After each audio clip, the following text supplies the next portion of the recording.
Back in May I did an unboxing video showing off some Skytrex Commander Decision 15mm figures British infantry that I'd bought, and it's taken me a long time to get these painted because I've had lots of other distractions, but they're finally finished. So I've managed to complete my core force, one platoon and some support options of British infantry. Now these form the backbone of any British Army formation I want to use, and will give me a few more tactical choices when trying to play games of chain of command on my own little games table at home. So it gives me an extra allied force that I can use to combine perhaps with my British airborne troops, which I also recently painted. So let's take a look at the painted figures.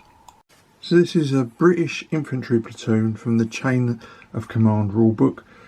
They're rated as regulars, and this platoon's basic complement consists of 3 sections that are all the same. They consist of a Bren gun team of 3 men and a rifle team of 6 men, with a corporal, a junior leader, carrying a Sten gun in charge.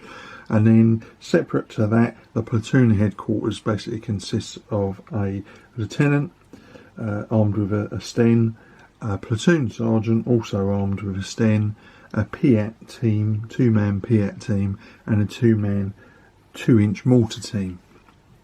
So this is a basic platoon from the chain of command set, but I also painted some additional troops to go with them. So I've also painted an additional section, infantry section, again consisting of a 6-man rifle team, a 3-man Bren team, and the corporal in charge, because I always like the option of being able to bring in an extra section of infantry depending on the scenario. So I always like to paint myself some support teams to go with the original platoon. If I paint them all at the same time, the colours are consistent. So as well as the additional infantry section, I've also painted an additional 2-inch mortar and a HMG team, basically a Vickers machine gun team consisting of 5 men. And now originally I would have them all separate, but I've now started to base them on one base with a little dice holder at the back so that I can mark off casualties.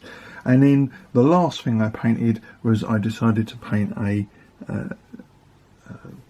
first aider, a medic carrying a man. Now the only thing, and having now finished it, I've realised I haven't put a red cross on his helmet, so I'll just add that to that figure.